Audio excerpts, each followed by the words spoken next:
Super excited to be here with you again. I'm Gabe. David's here, and let's get right into it. David, do you want to lead into our first story? Yeah, there's a couple things going on. We're going to rapid fire through some of these and we'll jump into the nitty gritty for Q3.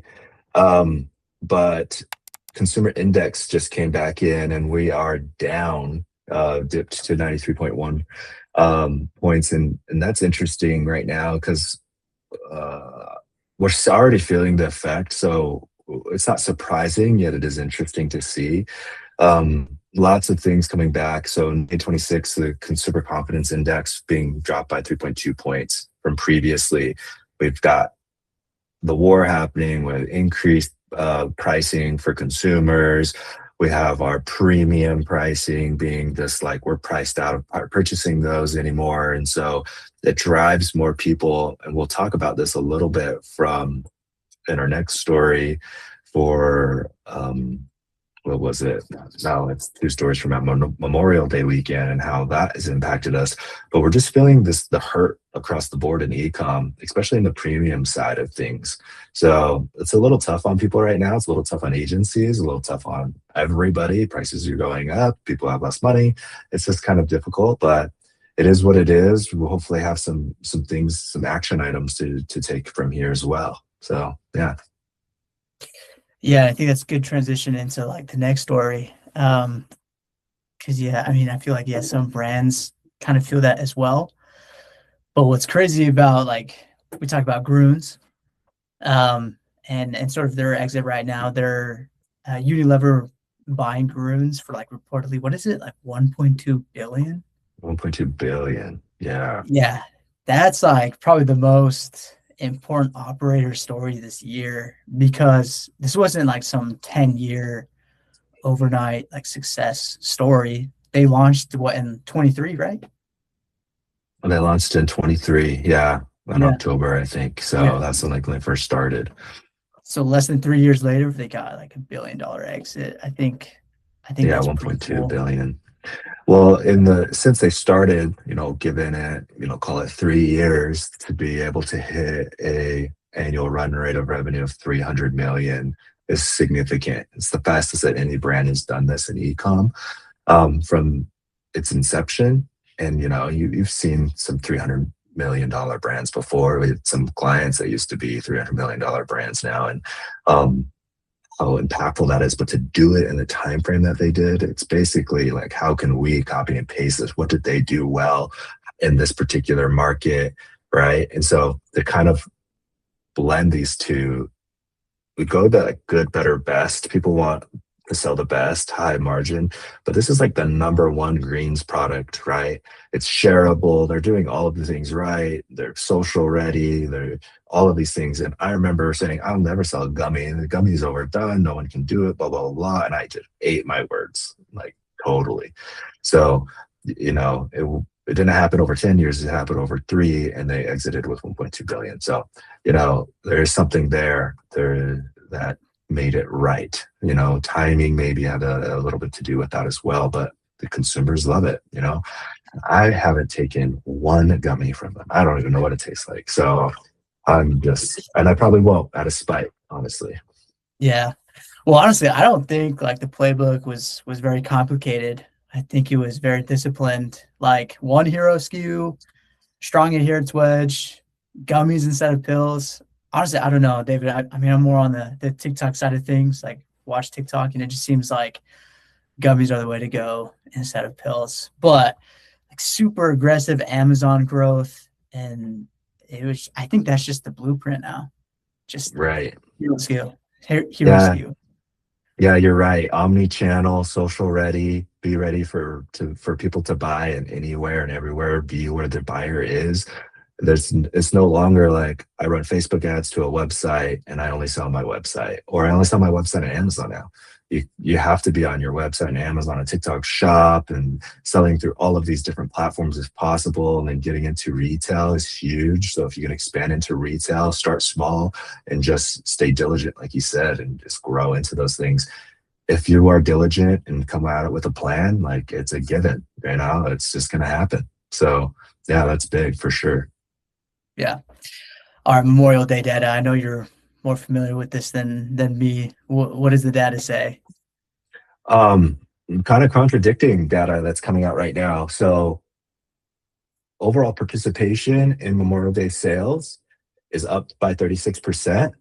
So more people are buying, but they're spending less. Average order value went from like $250 to $100. So less than $100 on average, which is it's nice that more people are participating, but less people are they're spending less money. So what does that say to us? It's like, well, we should probably be offering those things. We can't discount like we used to. We don't have the margin. Margin's getting squeezed by fuel surcharges and all of these other costs, to get our product here. And so our landed costs are up. So we can't provide those discounts anymore. So what we should do is provide a better customer experience and all. We'll talk about that in our deep dive, but like that's just what it is. And so it's nice that more people are participating, but they're just spending less. So more people are wanting to buy, but they don't have the funds to buy, and we don't really have the margin to give for deeper discounts, which is fine because no one really does.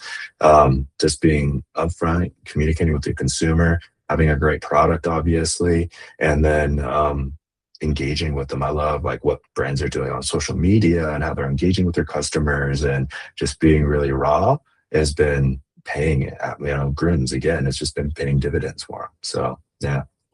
Yeah. Well, I like doing these stories. I think we're going to implement this a lot more in our podcast for sure. But now it's a good transition to get into like our main headline of this video. We're about, which is crazy to say, 6 months away from like just the holidays. Pretty crazy to think about, honestly. So like for the brands and people in the e-commerce space, 6 months away, obviously we have like Black Friday, we have Cyber Monday in November. And today, David, I wanted to discuss with you those like creative testings windows and just like a playbook growth plan for this time. And so I wanted to discuss, do you think brands wait too long to start testing like creatives for Q4 or Q3 and Black Friday, Cyber Monday?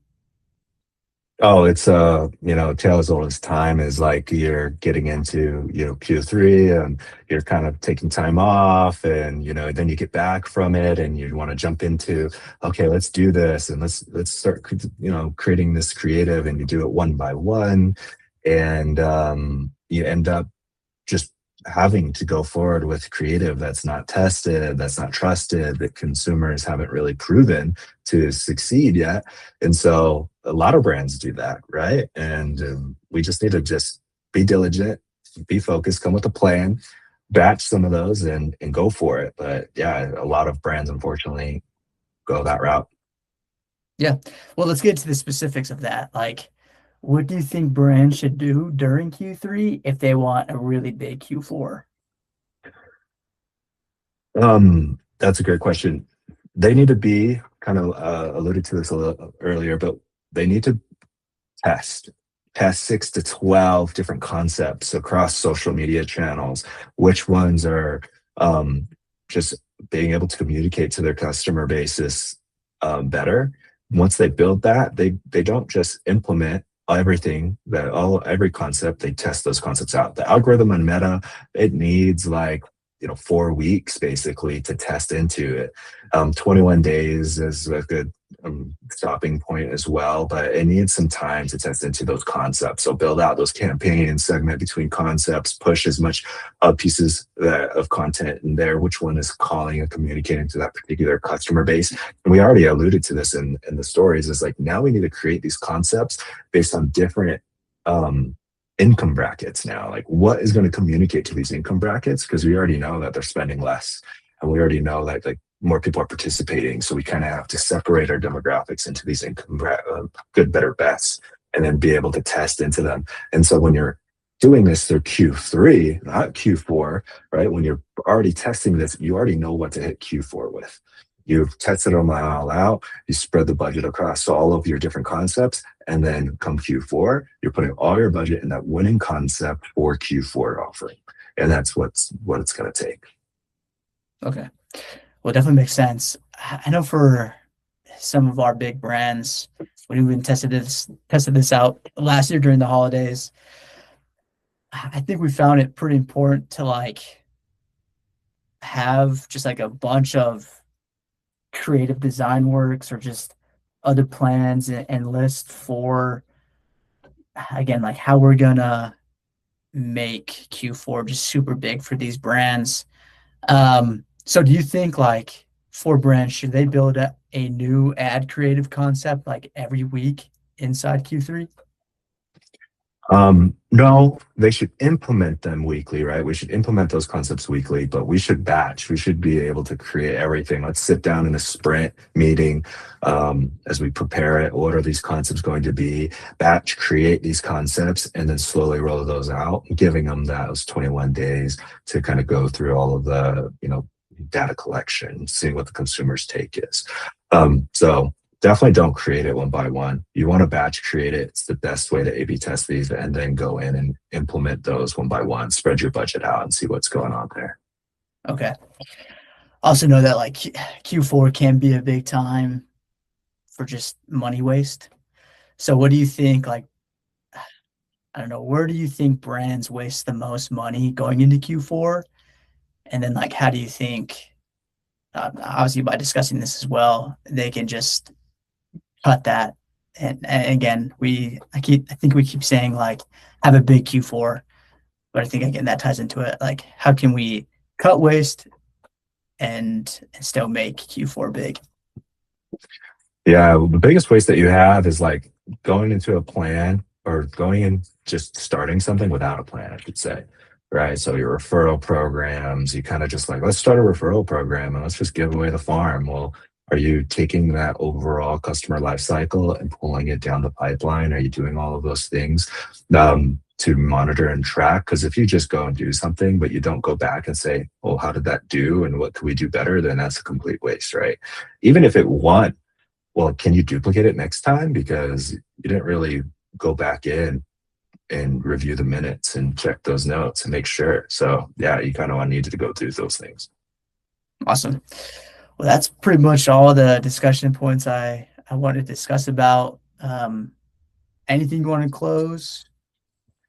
No, let's prepare, be prepared for Q3 because this is you need to prime yourself for a Q4. And hopefully you guys saw some new to brand customers this holiday weekend and you kind of go through and kind of monitor those successes and failures and optimize to them. But we'll catch you guys on the next one.